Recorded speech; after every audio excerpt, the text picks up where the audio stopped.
Okay, so I think most people are here, at least all of you are here, hopefully.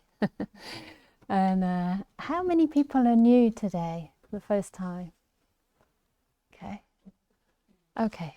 And how many are completely new to meditation? Anyone? Great. So you all know what to do and I can shut up and go home. There was some feedback that some people would like a little bit more quiet time during the day. I don't know how many other people might feel that way. Just to kind of check in the room, yeah? Okay, wow, okay. So what I would suggest, because obviously we put the schedule out before these retreats happen, and there's a lot of people online who want quite a bit of input. So what I would like to offer to everybody is really to treat these sessions as completely optional. So if you feel you've had enough input, enough reflection, or if you feel like you don't want to come to the Q&A, you're absolutely welcome to meditate elsewhere. You can either take your cushion or you can find a chair. Chair meditation is something that's quite good to develop, even if you're still flexible and able to sit on the floor, because we might not always be. And of course you can do more walking meditation. And the other option, which I think yesterday became more like a sleeping meditation, which is totally fine, is during the lunch hour, because we actually have a whole hour and a half. Normally you'd only get probably an hour for lunch, but to give the people on Zoom enough time to make their food and everything. So you could also have, perhaps we could actually make it for the whole group that in here it's quite, well, hopefully it's always quiet, but maybe between say 1 and 1:30. It could be like a designated silent meditation half hour. Would that help? Would that be good? And then you have some quiet time after lunch to just practice. Yeah. So try and adjust it in various ways for yourself, and please feel absolutely free to consider everything that's offered an option and not a requirement. So, okay. Are there any questions before we start? Yeah. Just going to say that in addition to room 1 for walking meditation, there is room 2 upstairs, but there's also room 4, which is in the basement. Okay, yeah. It's cold because we didn't put the heating on down there. But if you wanted somewhere really quiet, the basement. Okay. Okay, maybe for fast walking meditation so that you don't get cold. Okay. So welcome back, most of you, and welcome to the new people today. And yesterday we began this 3-day retreat with some guidelines around developing metta, loving kindness, both as an intention, a way of relating to our experience and practicing mostly with the body in the beginning, and also metta as a cultivation, as a method in and of itself to develop deep states of samadhi. So we practiced loving kindness in the afternoon, choosing oneself and also a loved person to start to develop some beautiful states of mind and to at least incline the mind in that direction. So during this retreat, I want things to become kind of gradually more passive. So in meditation in general, you know, there's often this kind of seeming paradox between what we call right effort on the one hand and letting go on the other hand. And how do we reconcile these two? So part of this retreat is to help us sort of bridge that gap and to gradually and naturally move from the more active cultivation of right effort, developing these wholesome qualities in the mind, based on right thought, right intention, and also, of course, in our daily life, our practice of virtue. And not only with the restraint, but actually practicing to do good, to say kind words, to be generous, to give of ourselves, of our time, to give of our skills to others, etc. So these are all ways to cultivate right effort, which means to increase the wholesome states in the mind and to bring in wholesome states that have not yet arisen, to diminish the unwholesome states that have arisen, and to stop them coming in the first place. So right effort is, in a sense, just learning how to work with the mind in skillful ways to encourage these beautiful qualities to blossom in the heart. And when we have those sort of either available or easy to tap into, it becomes easier to start to let go in the meditation on the cushion, because your mind is already kind of pointed in the right direction, and less effort is involved to remove very coarse hindrances from the mind. We've already done that work, we've already done that preparation in our daily lives and through the practice of things like loving kindness. Yeah. So then the natural kind of progression into deeper states of calm can happen as a natural process. You know, the Buddha said that if we have qualities like sila, like confidence, you know, devotion to the practice and joy in our heart, then there's no need to make an effort, there's no need to make a volition. May my mind be calm, may my body be calm. It's natural that one with this sort of wholesome happiness in the mind becomes calm. And so we can start moving from, in a sense, right thought and right effort, if you like, or endeavor, to more and more stillness and to a place of quiet in the mind where there's less thinking, you know. So we move from the right thought to no thought gradually and sequentially in an easier way. So one of the difficult things, I think, or some of the difficult things about breath meditation are, of course, that our minds are moving very fast due to our lifestyles outside, due to the world at large. You know, there's this demand on us to kind of do things quickly and efficiently. And so we come in here with minds like cars traveling, you know, 110 miles an hour.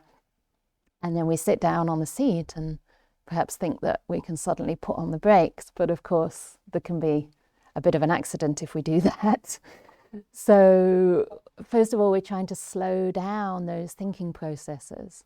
And again, by, you know, replacing some of those wild thinking patterns with more wholesome thoughts that the mind can resonate with and imbibe. And then, of course, we have the very active mind, the restless mind. So again, with loving kindness, we're overcoming those hindrances such as restlessness.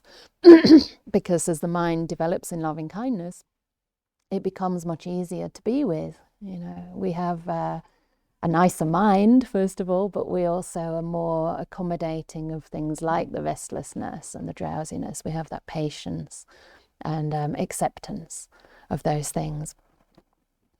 And then also the mind can be very coarse. You know, we've been working with, you know, in the world with our jobs, with our families, a lot of interaction.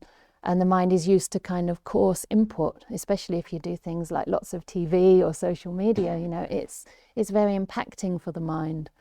And a coarse mind is just unable to hold a refined object like the breath.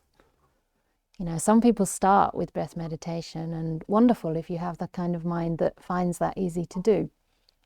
For myself, I had to work with a lot of other methods, first of all, that were more suitable to my more active, inquiring mind, until I could really start to see the delight in things like a simple breath. The mind was just too coarse to really be able to stay with that breath and to be able to receive it in a gentle way without force. So we're kind of softening and making the mind more subtle and refined through the practice of loving kindness. And this prepares the mind to receive the breath. So when we come to the cushion, what we notice is that we have the results of our old karma. Yeah? Whatever we've been doing with the mind, however we've been behaving or thinking or acting, is with us in the present state of our mind. So in a sense, there's nothing we can do about that at this stage when we're on the cushion. Hopefully yesterday we already put some good karmic intentions and energy into the mind. But basically, you're landing here now, and this is what you have to work with on the cushion. So this is our past karma, the vipaka, the result of everything we've done and thought. But what we can do in meditation is generate good karma in the present. And, you know, as we move from the right effort, this becomes more of a way of looking at what arises.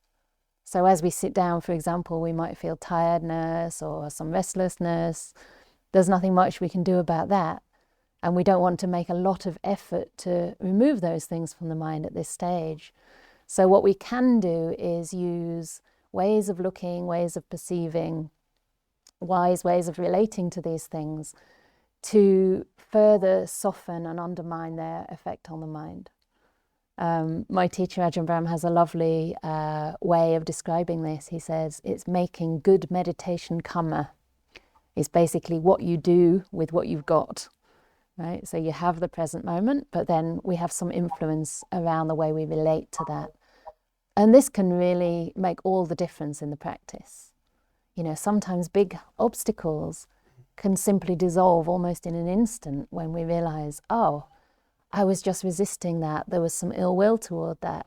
And then we just infuse our awareness with more compassion. Suddenly things can shift from a very uncomfortable kind of experience to a lot of piti, a lot of happiness in the mind when we just change the way we look very slightly. So I would like to talk a little bit this morning about how we can develop metta and these beautiful right intentions towards the breath, so that we can infuse again our way of looking at the breath with good meditation karma, if you like. And here we'll be basically applying the 3 right intentions, the second factor of the Noble Path, to the breath. So I don't know how many of you are well versed in Buddhist theory. This is basic, it's the Eightfold Path. But the second factor of that path is right intention or right motivation. And the 3 right intentions are intentions of letting go. It's called nekkhamma sankappa, thoughts of renunciation or attitudes, intentions to renounce. I think someone might have their speaker unmuted. Maybe on the Zoom. Yeah. Sorry? Someone might be unmuted, maybe. Yeah. Maybe you could ask everyone on Zoom. If everyone can hear me on Zoom and anyone is unmuted, I think it's gone quiet. Thank you. So they've let go of their volume. So the first one is about renouncing. Maybe that's a scary word to many people. It sounds kind of austere, but I don't think I've renounced quite a lot and I'm not very austere. So we can also see that as a kind of letting go, even a sort of letting be, a kind of giving away, giving up control. Right? Control is one of the biggest problems, biggest obstacles to breath meditation.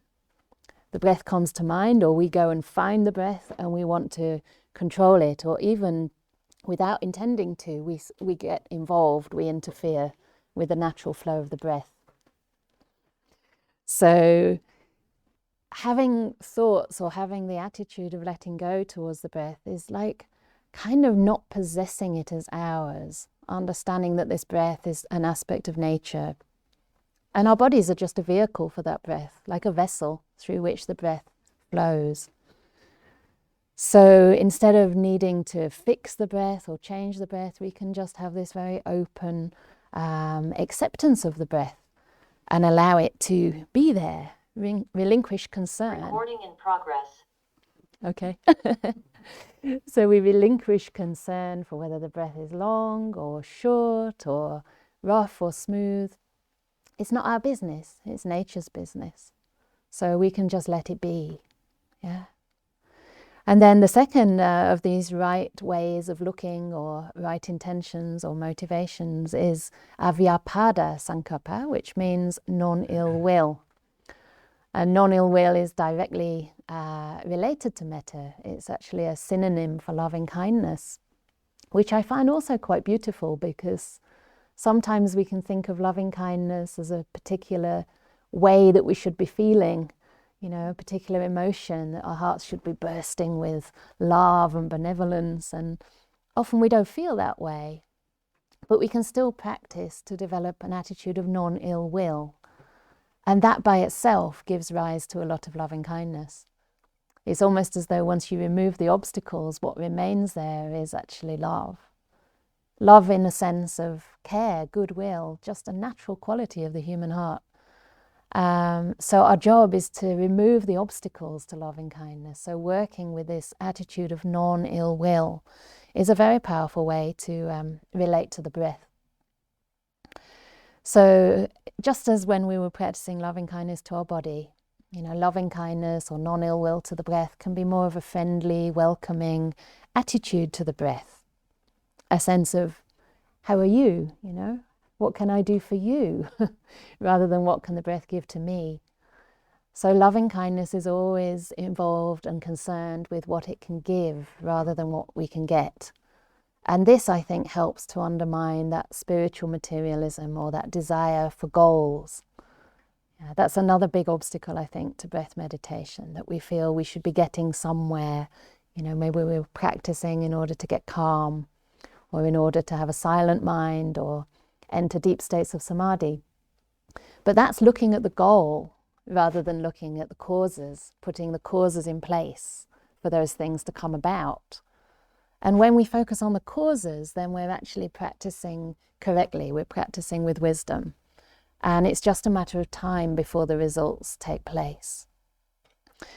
So another aspect of the non-ill will for me is respect. And I think that's, again, very much concerned with loving kindness. We have this sense of respect towards other people. We respect that sometimes they want to be around us, but sometimes they don't. We don't try to imprison our guests.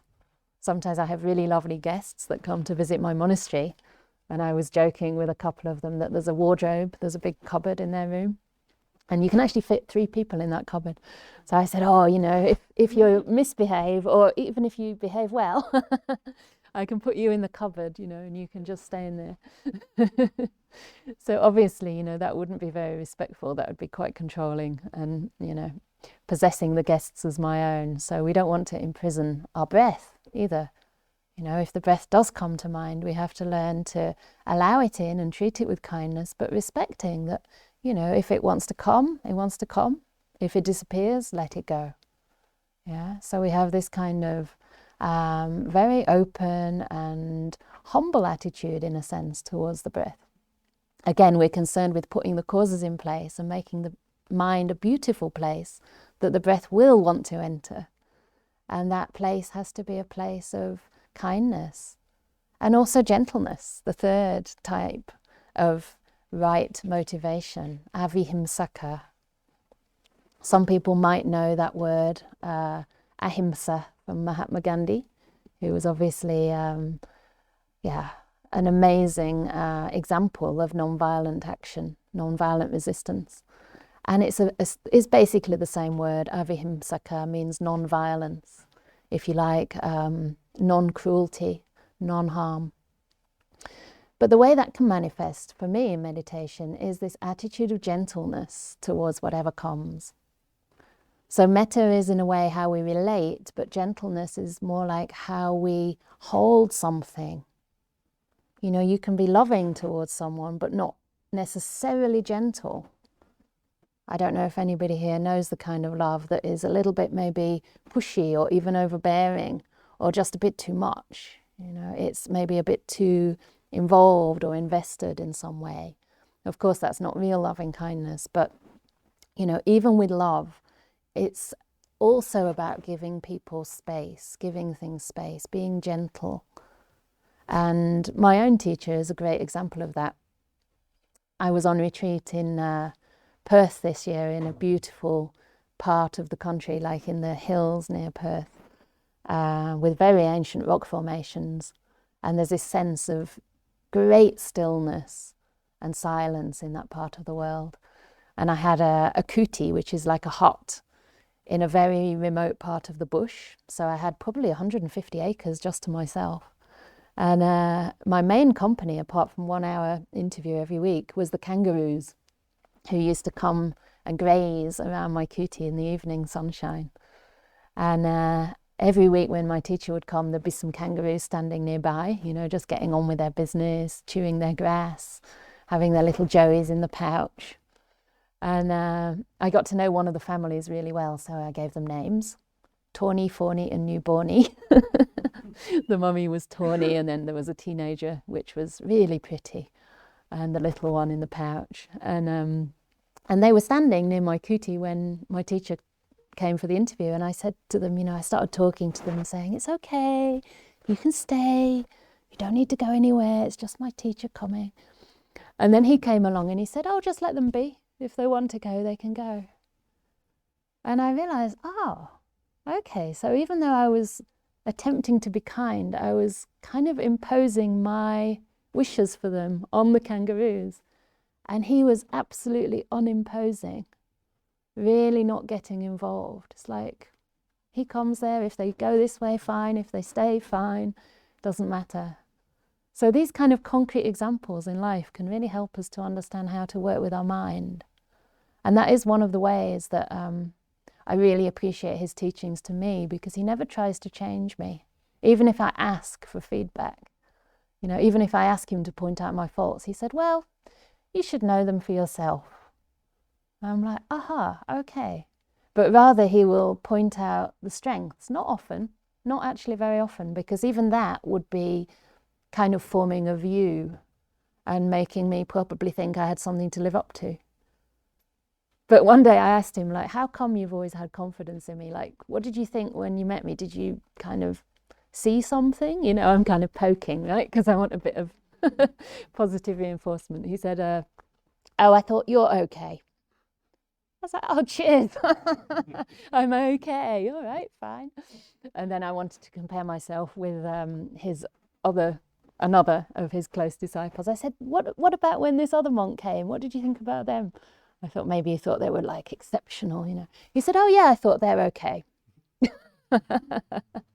Which I realized was quite a compliment, actually. You're okay, you're material that can be worked with. And also this sense of allowing people, just like flowers in nature, to grow in their own time. So long as you've got everything that you need, which is basically your present moment and the right intention towards that present moment. So long as you have your 6 senses, even if you didn't have all 6, even if you didn't have all your faculties intact, you have the human mind, which is something that can be molded, it can be worked with into something really precious and valuable that can be used for deep insight to arise. So all these kind of ways of being gentle are so beautiful, and that's so important at the subtler stages of meditation, particularly when things like piti, the joy that's connected with a calming of the mind, a joy that's connected with becoming more and more still with the breath. When those kind of emotions start to arise, they're very refined. And if at that time we're still trying to control, or we start to get excited even a little bit and move into it, with a bit of anticipation, then almost in an instant it can fade away. So it's really interesting at these subtle stages to see how delicate we really have to be, and to realize that even gentle is a kind of doing, even being gentle, attempting to be something or some way is a subtle kind of doing. My friend that was staying with me at the Vihara recently, she went to another monastery, Amaravati, and met a nun there who she found quite inspiring. And that nun said, we're trying to undo the energy of doing in our meditation, which I thought was quite profound. But we're not actually, you could even go one further step. We're not trying to do or undo anything. We're just allowing things to unwind. It's a bit like with a battery, or with I think Goenkaji gives this example, my first teacher. It's like you've got a toy that's kind of on a battery and you have to wind it, and then it kind of runs. I guess this is very old-fashioned, but I'm getting on. I remember those sort of things. And then they kind of run across the table, or maybe a car, you kind of vroom, vroom, vroom, and then it just doesn't go very far. So all you have to do for it to stop is to stop winding it up.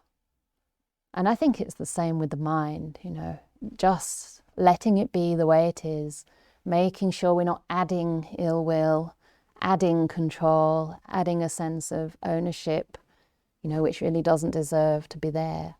or being unnecessarily impatient, because that patience is also part of gentleness.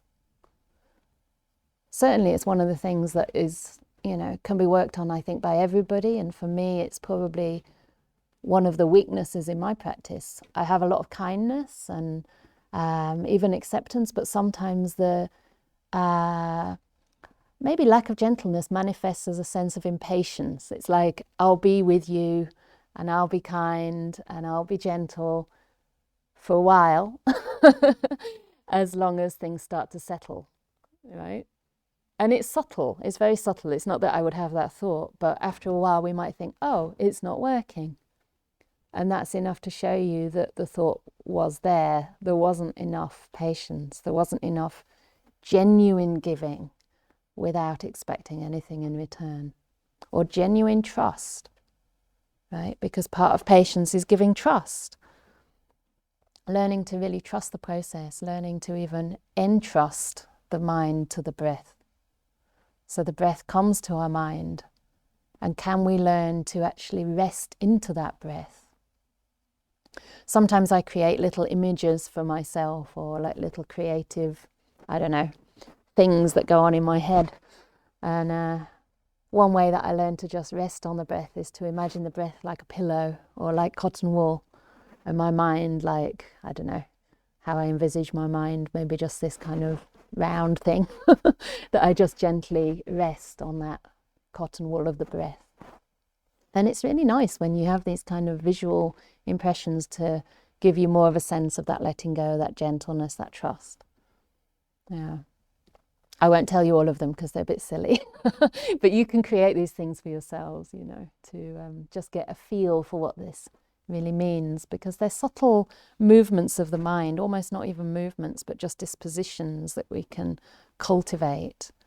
And again, it's about this moulding perception, this training in perception, from the coarser perceptions of things like a breath to the more refined perceptions such as the joy. And at first the breath will be there with the joy, accompanied by the joy, but over time that joy will almost take over the perception, so the breath becomes even more subtle and eventually becomes more of a mental object for the mind. So just lastly, before we do a bit of meditation, there's also ways of looking at the breath, which is more like how we handle the breath, so how we hold that breath in our mind, like in a sense the touch that we have, which is again related to gentleness, but sometimes also to how close we get to the breath. And again, it's kind of a subtle thing, but sometimes we want to kind of penetrate right into the heart of the breath. And sometimes that can be a little bit forceful. So we can also experiment with this kind of sort of distance between the object and the breath, the space, if you like, between the object of awareness and the awareness itself. I won't say the one who knows, because it's not really a being, but there's an object of consciousness and there's the consciousness that's observing it. And in between those, there's a space. And it's almost in that space that the hindrances can arise, craving or ill will, restlessness, boredom, tiredness, or doubt. But then also in that space, we can add these right intentions. We can add the gentleness there. We can add the warmth. Just as though you were sitting with a friend, and sometimes this happens to me. I'm sitting with someone, say, in an interview about their meditation. And personally, I feel my main role there is to just hold a safe space. So I relax myself as much as I can, and I just focus on what I'm putting between myself and the other person. So am I putting a genuine sense of warmth and welcome in that space? And if that's there, the person starts to relax and starts to open up. And sometimes I don't need to ask them a question. They just start to talk when they feel relaxed enough to do so.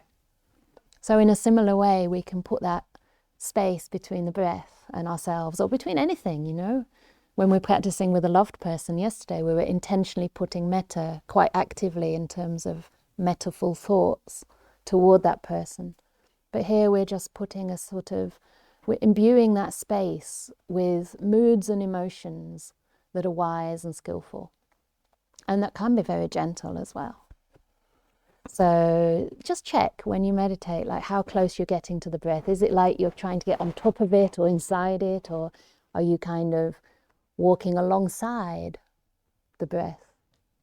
Sometimes I imagine myself almost like cuddling up to it, like you'd kind of sit close to someone on a sofa. And you kind of cuddle up to the breath. That has a sense of being friendly and loving toward the breath. So just before we start, I want to point out again that although I'm giving a lot of little tips and ways of looking and relating to things like the breath, it's not something you have to do right. It's not something you even have to get onto in your meditation. Sometimes the mind's not ready for the breath. And if you do start to observe the breath and you find it really difficult to stay with, or you find that the mind just feels too confined, or it just becomes a little bit of a battle and quite uncomfortable, then just without any judgment, it's not a problem at all. Just let go of the breath and continue cultivating perhaps wise thoughts of loving kindness. Maybe bring up Metta again for the loved person. Or if other things come up in the mind that are most in need of your attention, maybe a strong emotion like sadness or some pain in the body somewhere, we can default back to, not really back, but just establish that sense of kindfulness again. For those who weren't here yesterday, I was talking about adding kindness to mindfulness. And my teacher in Perth, Ajahn Brahm, he talks about kindfulness as like two aspects of the sun. So mindfulness is like the light of the sun. So it illuminates whatever it shines on to show us the detail, right? So that's like when the lights of the mind are turned up. But then kindness is added to that, and kindness is like the warmth. So using these two together is very effective, and we can have that kindfulness towards basically anything. So, it's about learning to work with what's there in wise and skillful ways, and learning to adjust our practice according to what the condition of our mind is at any time, at any given time. So you can always practice in that way as well. And of course, many of you are experienced and have your own ways of practice, maybe open awareness, very, very similar to kindfulness. Maybe kindfulness just adds that friendly attitude, or asks us to look at that attitude we're having towards what arises. And so really there's nothing to get wrong. Whenever you're practicing, whenever you have a moment of mindfulness, you're on the path. And it's a moment of mindfulness you may not have had otherwise. Sometimes we can look at our mind and think, wow, there's so many hindrances. It's running even faster now that I stop. But actually your mind was like that anyway. So you're just seeing past karma again, right? You're seeing the effects of everything you've been doing in your life, and maybe recently, maybe even coming to this place today. But right now you can develop good karma towards that by just shifting your attitude and accepting and letting it be. So before we start the meditation, are there any questions or comments? We'll get into something quite soon. Anything confusing or? No, very good. All right. So let's practice some loving kindness and see if the breath wants to enter our minds.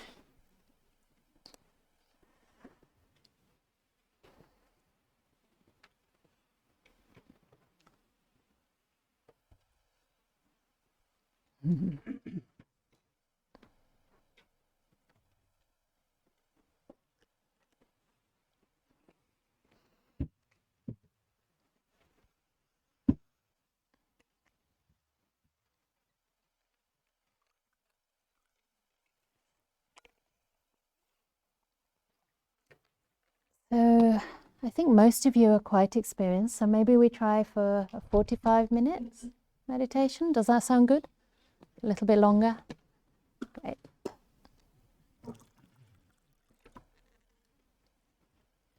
And I'll give some guidance for the first 15-20 minutes. And after that, we'll just see where the journey takes each one of us.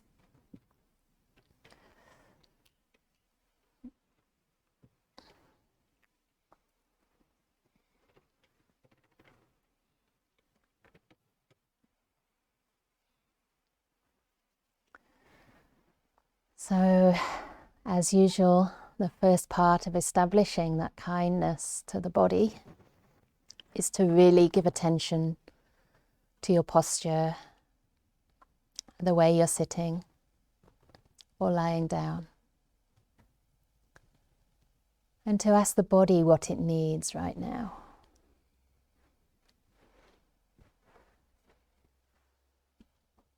So we're not just sitting the way we feel we should. We're not pushing the body to meet our demands, but rather we're letting the body teach us what it needs for its best comfort and ease.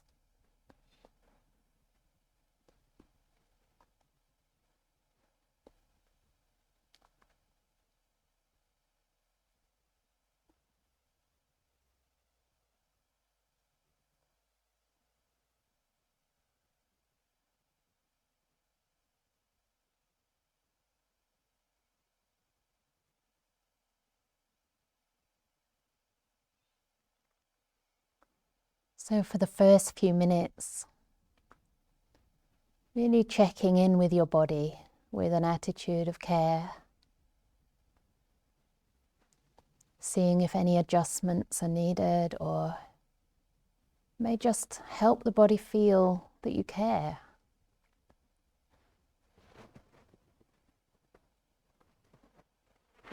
One of my socks is a little tight, so I'm giving my toes a bit more space.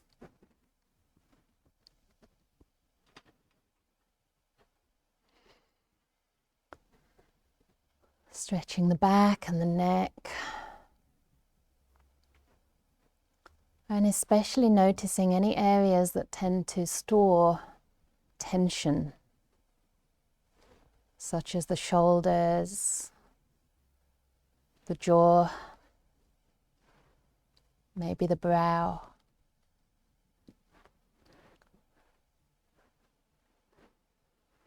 And just see what's needed to open them up a little bit.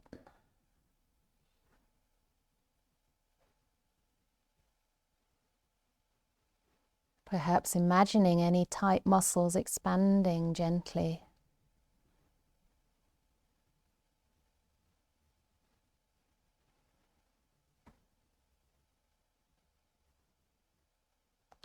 Sensing the space around them to invite them to relax.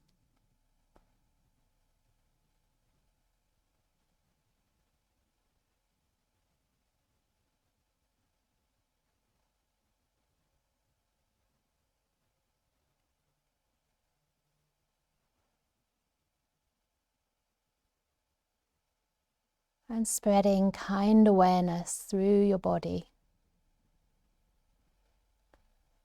attending to every part of your body. Really listening in, feeling in to whatever sensations you experience,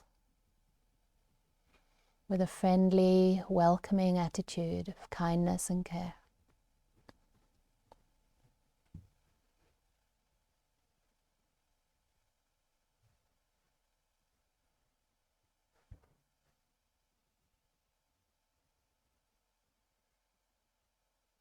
Calming into this present moment.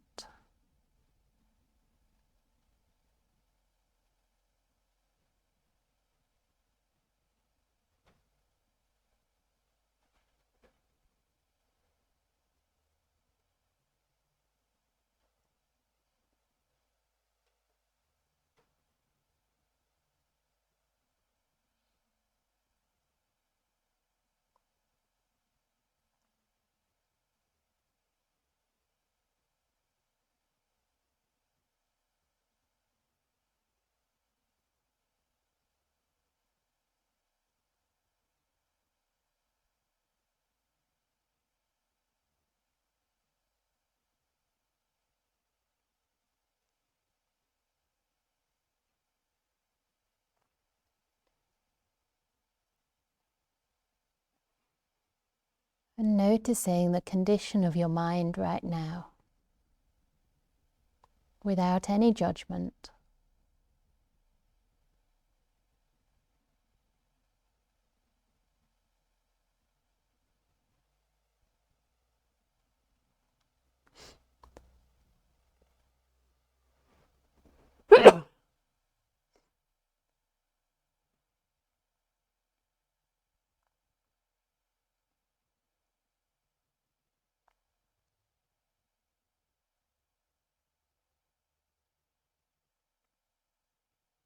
And noticing some of the beautiful qualities there as well.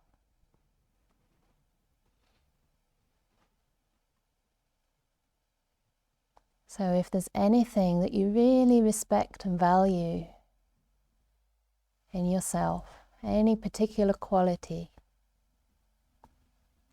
maybe your kindness, generosity,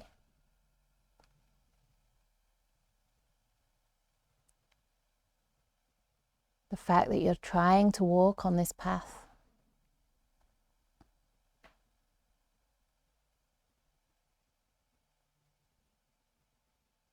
Perhaps a particular precept that you're working on, or something you've given up that was doing you harm. See if you can reflect on that quality or those qualities that you see exist inside you. And allow that reflection to bring gladness to the heart.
And if you wish, we can start with some loving kindness toward the loved person, perhaps who you were practicing with yesterday.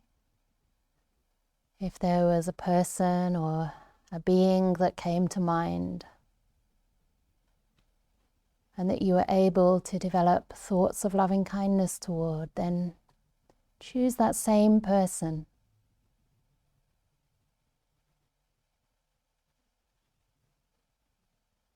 And imagine them there in front of you.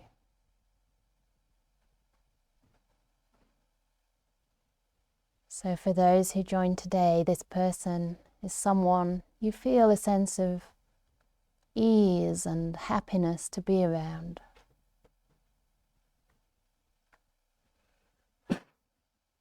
Someone with whom recording in progress.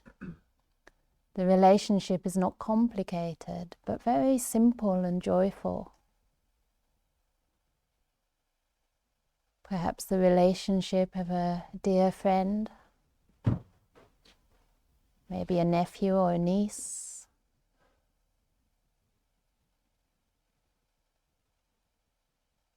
or a benefactor, someone who's helped you in some way, who you feel a sense of gratitude toward. So take a moment, if you're new to the retreat to choose someone. And a good indication of whether this person is a good way into developing loving kindness is whether the thoughts of them bring a smile to your heart.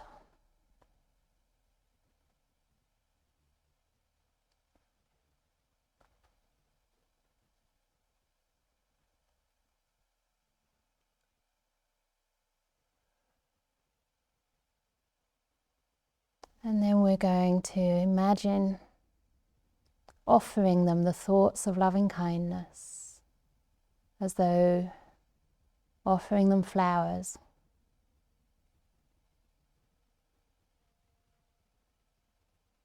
Simple thoughts such as, may you be happy.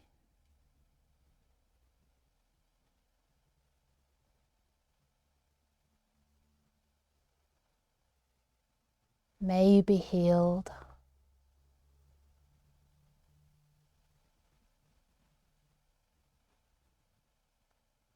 May you be safe.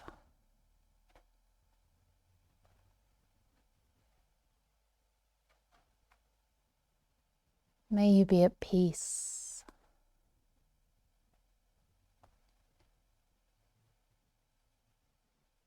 And as you do this, staying connected to your body, perhaps to the area around the heart, and to the meaning and beauty in your intentions, your thoughts of loving kindness. Imagining this person receiving your love, becoming more and more relaxed and at ease.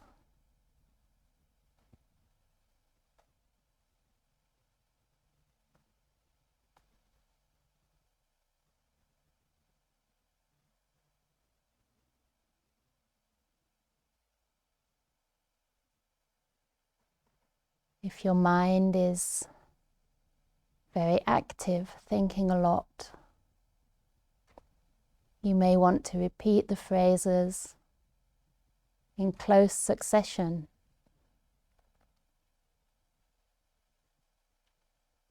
If the mind is quieter,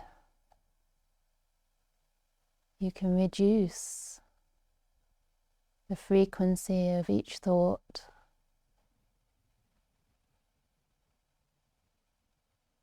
Listening to the space between each thought, to the resonance of loving kindness in your mind.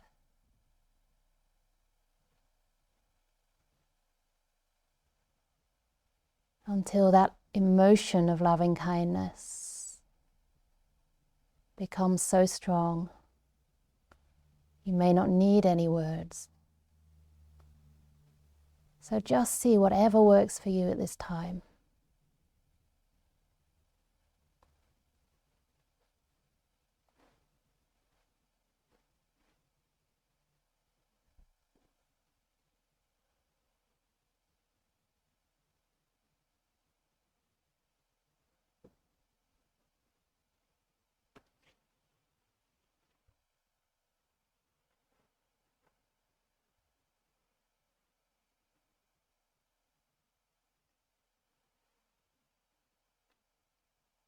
Enjoying the act of giving for the sake of giving.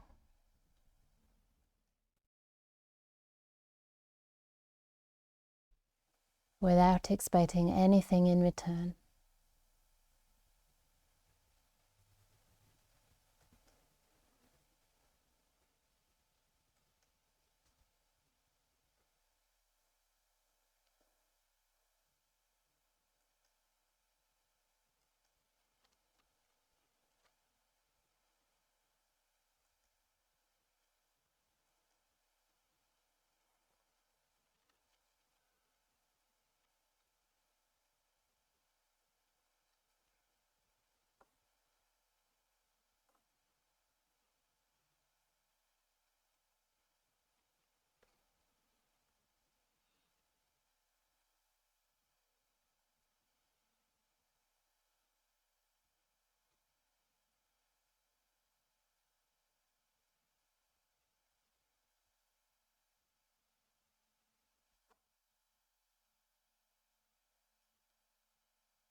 And as you continue suffusing this being with loving kindness, it's as if their whole being starts to smile, starts to shine.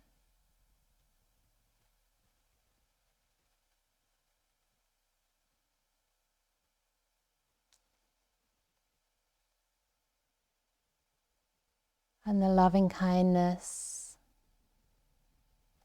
is just like the sunshine shining out from your heart.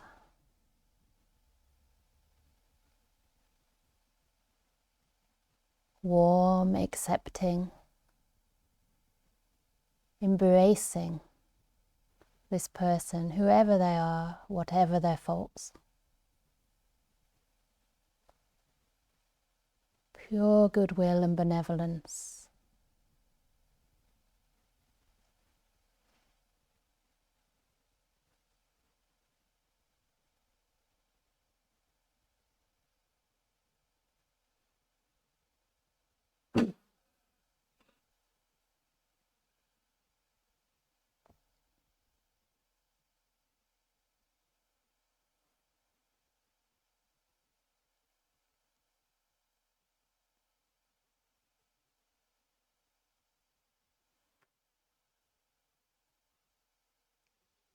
Notice how that feels in your body, in your heart. Is there any quietening or softening?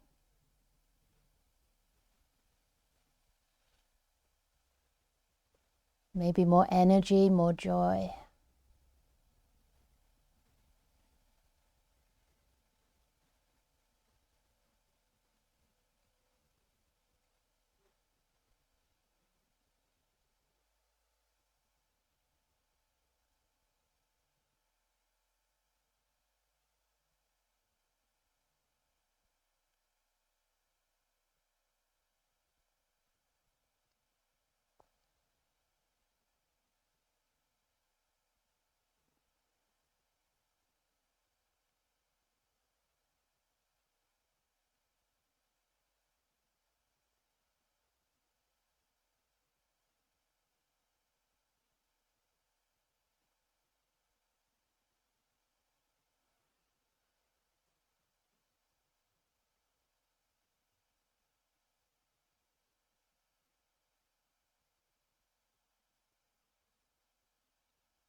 And as the mind becomes more steady and at ease, you may start to notice the breath.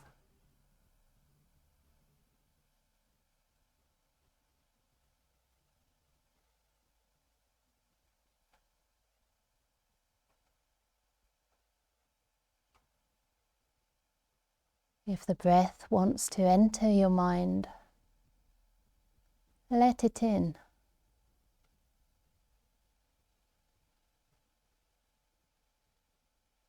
And see if it helps the mind incline to more stillness and calm.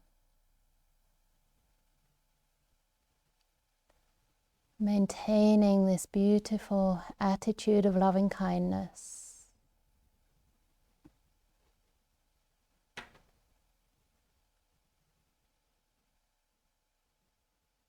Toward this very delicate friend, your breath.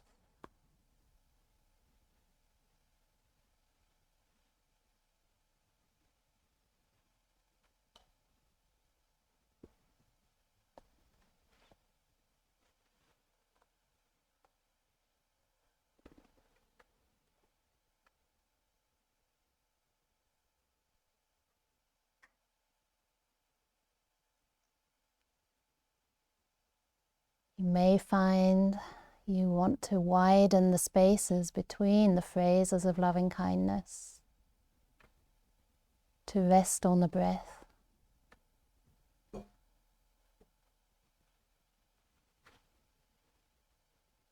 Or that those phrases are no longer needed.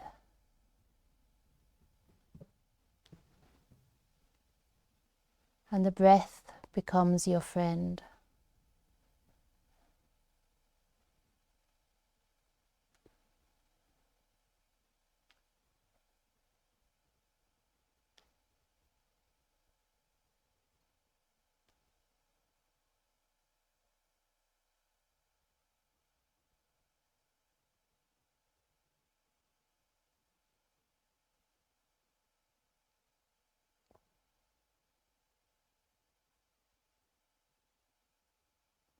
So just noticing what kind of attention, what kind of way of relating is needed to relax with the breath.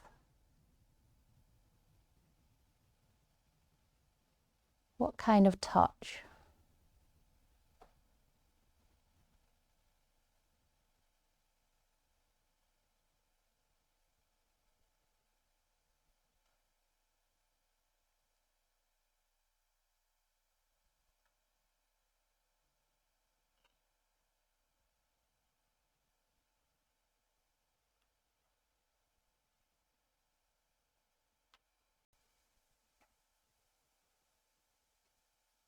How gentle do you need to be so the breath is confident that it's with a friend who's not there to control or possess, to capture that breath, but just to receive this very refined visitor with kindness and respect.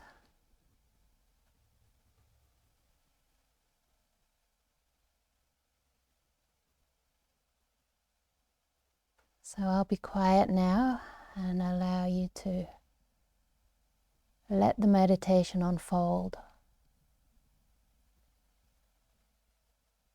knowing you have these tools so that if the mind starts to move in directions that cause suffering, maybe unwholesome thoughts or restless thought, once again you can replace those thoughts with thoughts of loving kindness.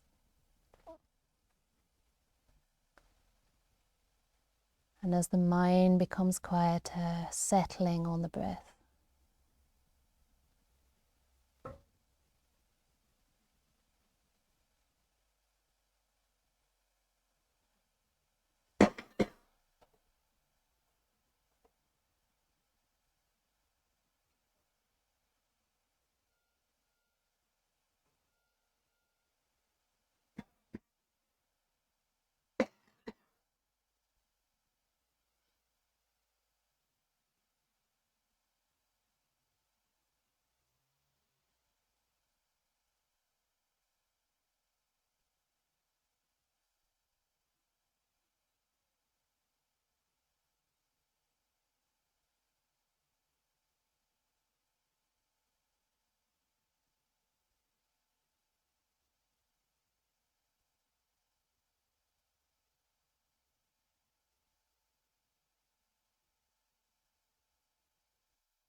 So we're coming close to the end of the meditation now.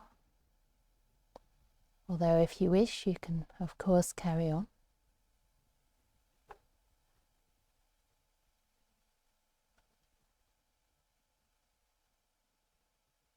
If you've been working with the breath,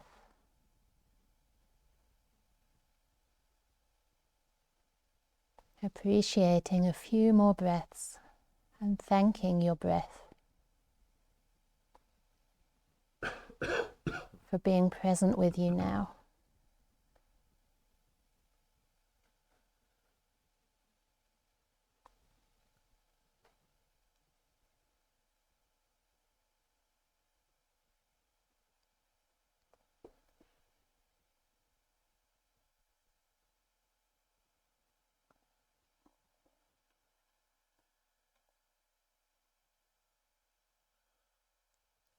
And also thanking this loved person, the object of your metta meditation. Imagining looking into their eyes with a smile. And gently wishing them well, letting them go.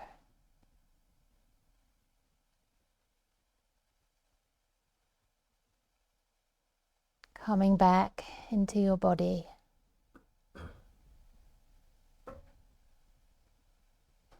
Noticing how you feel now. What are the effects of the meditation on your body and mind?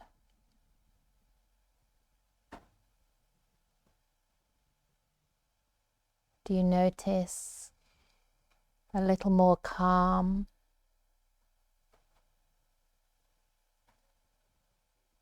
How does it feel to be peaceful? Even for a few moments, just drinking that in.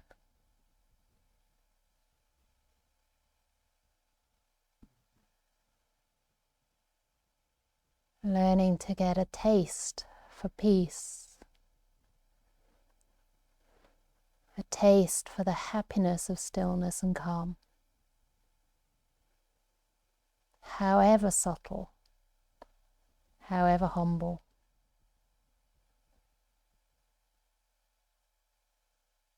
And this will encourage your mind.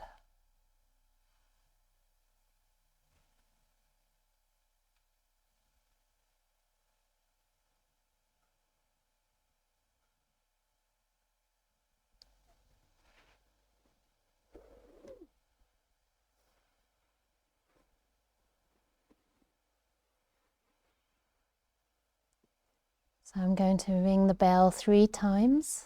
For those in person, you will hear the sound, so you can use that as your object of meditation to bring you out. For those on Zoom, I think you don't hear the bell, but when you're ready, after maybe a few more breaths, you can gently open your eyes.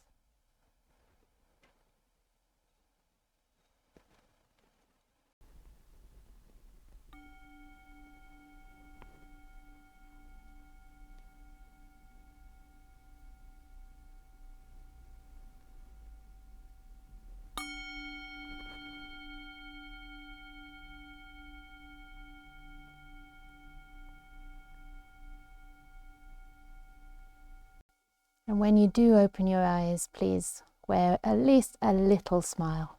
It's very nice for me to see.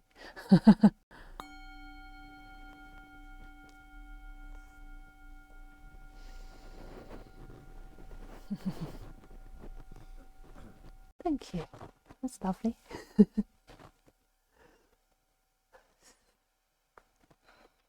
Okay, so now it's a period of walking meditation for about half an hour.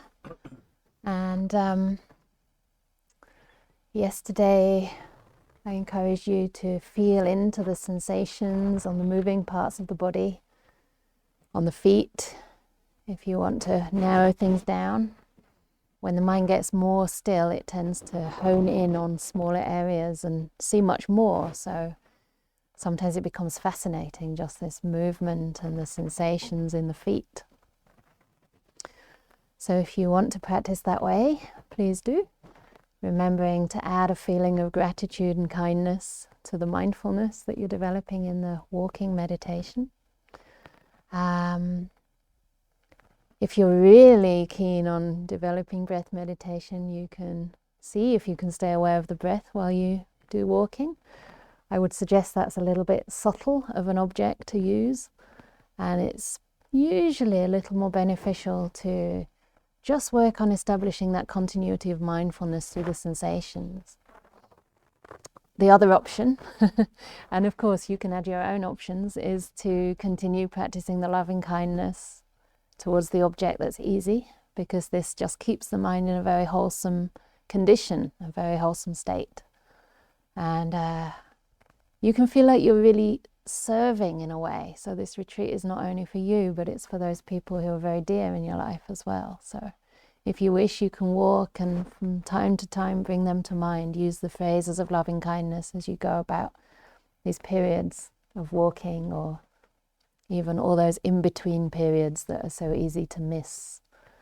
So I find loving kindness, especially the phrases, very useful for those like short periods of time you have when your mind can just kind of go dull or just wander into thought that's not really going anywhere. Instead, you can remember, oh, may my friend be happy, may they be well. So just seeing how you want to work. And there'll be a bell at 12 for your lunch. And for those who wish, there is an optional sitting, let's say from 5:21 until 25 past, because that will give you 5 minutes before the next formal session.